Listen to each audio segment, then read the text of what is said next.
Fire Emblem Warriors.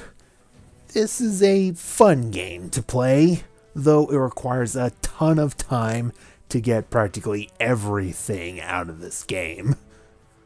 And after sinking in so many hours in this game, spoiler alert, approximately 300, I have come up with a specific build that's basically the best overall build that's like effective against everything all around. I call it Team Waifu. So the fire star is this. Number 1, Linde. Why? Because obviously she's the best. Alright, so yeah, Linde. Your Soul Caddy. Soul Caddy sword, which is effective against swords. And every fighter needs to have an elixir equipped. Number 2, Azura. Her Blessed Lance is effective against beasts. Number 3, Caeda. Her Wing Spear has that Rampager weapon attribute that is effective against mounts and armor. And you partner up Caeda with Linde because when you mainly control Linde, you can just basically move quick around the battlefield and destroy stuff. Number 4, Anna. The archer that is effective against flyers. And as for your support characters, you have Tharja, because Tharja is awesome. Number 6, Linde, another mage, because yeah, mages are quite great in this game. 7, Olivia, because Olivia is great, her moveset is awesome. And finally we have Lissa, an axe, because we don't really have an axe user, but just bring along Lissa in case you need like axes to like counter lances and whatnot. So that's the loadout for your Team Waifu, for your playable characters as well as the support characters.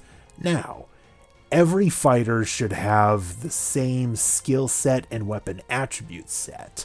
Now, for the playable characters, now their effectiveness against dragons, mounts, armor, flyers, and beasts, that basically covers everything, as well as for like the like foot soldiers, whatever, you get the right fighter for the job.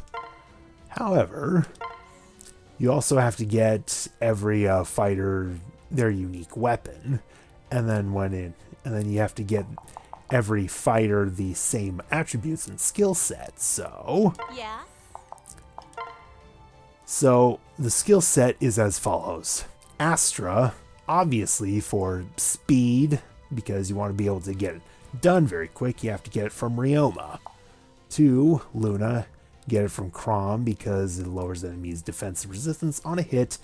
Now this is luck based, so it can help out somewhat in damage output, but overall it still helps out with dealing a lot of damage. Number 3, Armored Blow, get it from Tiki because this is a key skill that prevents enemy attacks from interrupting your attacks. In other words, while you're in your attack animation, enemies that hit you with their own attacks don't interrupt you continuing to attack. So that's how you can like do as much damage as you can. Number 4, Vengeance. Get it from Tharja. This one really helps out. Even though HP slowly drains, the damage rises in proportion to remaining HP. In other words, the fire goes down from maximum HP down to 1 HP.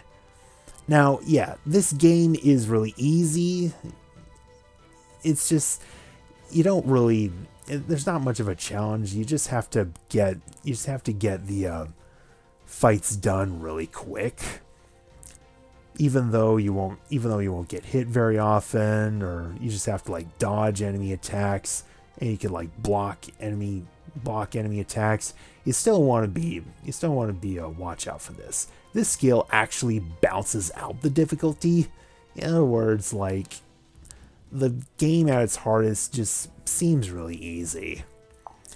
5, Lethality. Get this one from Niles. It raises the power of critical hits and combos. Again, it's another luck-based skill, because sometimes it procs that that red screen, black blood splotch effect when like characters like score a critical hit or whatnot. It does like massive damage.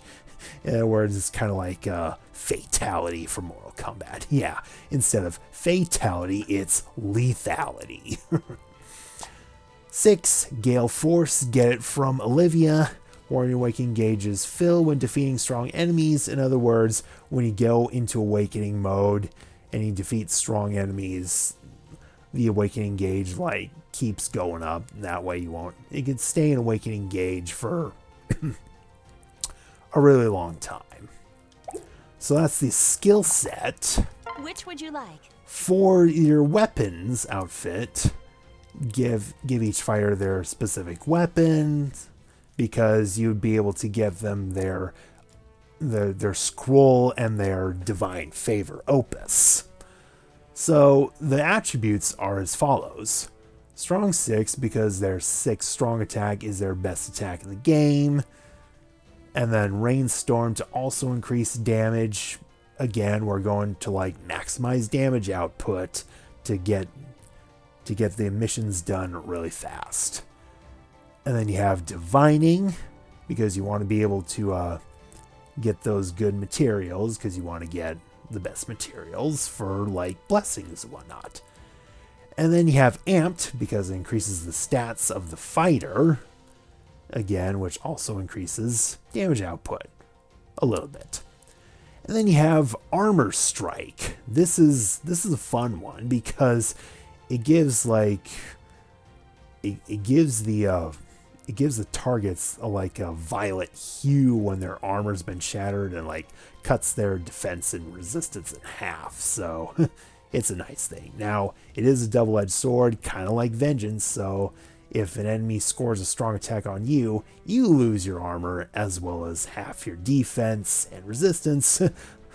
But as a neat visual effect, characters visually lose their armor.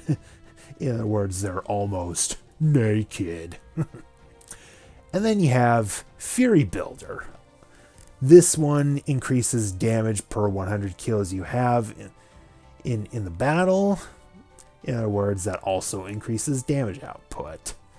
That's to help that's to help you get the mission done quick enough if you're running out of time. So there you have it. There's your Team Waifu build. The skills and weapon attributes are the same. You just have to pick whichever fighter you're most comfortable with for their moveset. And to prove that this works on maximum difficulty, go for that Infernal Blessing. So there you have it. There's your Team Waifu build with your skills and weapon attributes. And there will be another video on my channel showcasing the build in action.